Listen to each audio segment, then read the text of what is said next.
مساء الفل عليكم، ايه اخباركم؟ النهارده طبعا يا جماعه اتفرجنا على ماتش جميل، ماتش رائع، ماتش ما حصلش، ماتش الاهلي سموحه. الاهلي بقاله كذا ماتش ضايع، تعادلات، يغلب في اخر ثواني، الوقت بقى ضائع، اللعيبه مش موجوده. يعني بعد كاس العالم واللي احنا شفناه الدوري تعبان. الدوري عاوز يعني ايه؟ عاوز حقنة الهيطة، اللعيبة عاوزة حقنة الهيطة عشان تلعب. اللعيبة مش موجودة. انا مش عارف ازاي اللعيبة بملايين زي لعيب الشحات.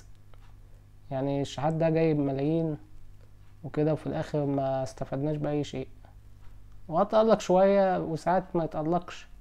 يعني بحس لعيبة الدوري المصري ولعيبة الاهلي، انا نجم خلاص وباخد مرتب والدنيا حلوة، نجم راح والنجم جه وقاعد في وسط اهلي والدنيا جميلة، هي ماشية، الكورة ماشية.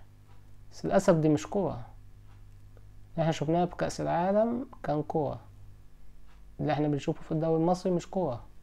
الدنيا ضايعة خالص. يلا، يا رب الاهلي بس يحاول يعدل. ومدرب حلو، يعني مدرب قوي كويس.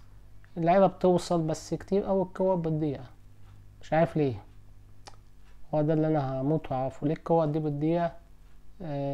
بصراحة الفرق التانية في الدوري زي سموحة، طلائع الجيش، المقاولين، غيره الفرق الصغيرة بقت أقوى من الفرق الكبيرة، بدأت تدخل في المنافسة. شكل اللي المغرب عملته والدنيا بقت منفتحة عن الأول، فخلتهم ليه لأ، أنا مش فريق صغير، أنا ألعب على المنافسة.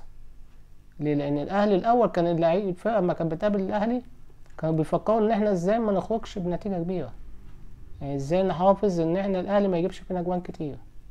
دلوقتي الفرق نازلة قصاد الأهلي عاوزة تتعادل وتكسب، بقى في منافسة على الدوري. بس القوة دلوقتي متقدمة وهي حلوة من الفرق الصغيرة. لكن فريق زي النادي الأهلي اللي احنا كلنا بنشجعه أو الزمالك بقى صعب عليه إن هو يغلب الفرق الصغيرة. يا رب الدوري يبقى أقوى وأقوى مع الوقت ويتحسن. طبعا ماتش صلاح برضك كان حاجة صعبة جدا. مش ده ماتش صلاح كان في حتة ولاعيبة ليفربول كلها في حتة، ونونيز كان بيلعب لوحده. نونيز جاله كذا كورة ضيعها للأسف باستهتار. اتفرج على هالاند مفهمش أي حاجة في الكورة، بس عنده حاجة خطيرة، لما يجيله كورة زيك يا نونيز بيحطها في الشبكة، ما بيهزرش. الكورة تيجي على رجله تبقى في الجون، وهي على طول، مش كذا كورة تجيله ويضيعها. ويا ريت يا نونيز تبقى تاخد بالك بس من صلاح شوية وانت بتديله كورة. انت اديت له جون والحمد لله، بس يعني مش عاوزين موضوع ماني صلاح ماني يتكرر تاني في ليفربول. وانت يعني صلاح وقف جنبك وعمل معاك، يعني وقف جنبك وكان سبورت ليك. مش معقول بعد ده كله يعني ان انت تيجي عاوز تحط مقارنات وكده. ما صلاح من افضل 3 لعيبة في العالم، او افضل لاعب في العالم. ما عنديش افضل 3 لعيبة في العالم، عندي افضل لاعب في العالم زي صلاح. زي ما ميسي ناس تقول لك افضل لاعب في العالم، زي ما كريستيانو رونالدو كانوا يقولوا لك افضل لاعب في العالم. عندي صلاح افضل لاعب في العالم. ما ينفعش يا نونيز، لازم نلعب لعب جماعي. الفرقة كانت في وادي وصلاح في وادي ونونيز في وادي تالت خالص. السيتي خلص الماتش وخرج ليفربول من الكأس. طبعا التكات بتاعت كلوب دي هي اللي مضيعانا. كلوب ممكن يعمل كل شيء في الماتش، وليه حاجات كده وتغييرات تبوظ الماتش خالص. يا رب ليفربول تحاول ترجع وتحاول تبقى حاجة كويسة في الدوري الإنجليزي، أو تنافس أو تدخل تاني في المراكز الأولى، أو تاخد الدوري ده لو اتحسنت. لكن الدوري السنة دي هيبقى صعب جدا على ليفربول المستوى اللي هي بتقدمه.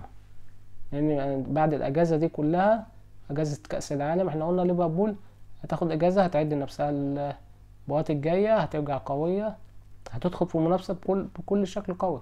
لأن كانت بادئة الموسم بشكل سيء جدا. يعني قلنا التوقف ده ممكن يحسن الفريق، يرجعه تاني لقوته، بس للأسف الفريق رجع زي ما كان، ما فيش جديد.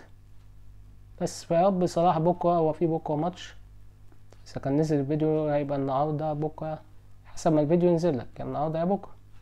ففي ماتش يا رب صلاح يتألق والفريق يرجع تاني وينافس على الدوري، او يدخل من ضمن الاربعة عشان يلعب السنة الجاية في شامبيونز ليج. ان هو السنة دي برضك متعرفش هل هيروح المراحل المتقدمة في وسط ان هو عنده مباراة ريال مدريد في دوري ابطال اوروبا بعد التوقف ده، في مباراة قوية. هل هيقدر يعدي ريال مدريد؟ ريال مدريد فريق كبير طبعا، بس بيتهيألي ليفربول ممكن يعمل مفاجأة، لان هيبقى راجع بحس الانتقام، مش هيسيب المباراة تعدي منه، ممكن يحاول ان هو يخلص المباراة لصالحه. فيا رب صلاح يعمل حاجة برضك ويشرف الكرة المصرية، ويا رب السنة تختم بحاجة كويسة للكرة المصرية، لأن السنة دي السنة صعبة جدا. منتخب خسر أفريقيا، مراحش كأس العالم، ضايعين. مفيش غير حاجة واحدة هي اللي حصلت حلوة، إن احنا فوزنا على بلجيكا قبل المونديال، وللأسف الفوز ده كان كارثة على بلجيكا، إنهم معرفوش يكملوا في المونديال. بس فيا رب السنة الجاية إن شاء الله تكون سنة سعيدة على منتخب مصر وعلينا احنا كفرق، ويمكن النادي الأهلي يعمل مفاجأة في كأس العالم للأندية ويشرفنا إن شاء الله، وليه لأ زي ما دايما بنقول. تحياتي ليكم، ما تنسوش المتابعة. السلام عليكم ورحمة الله وبركاته.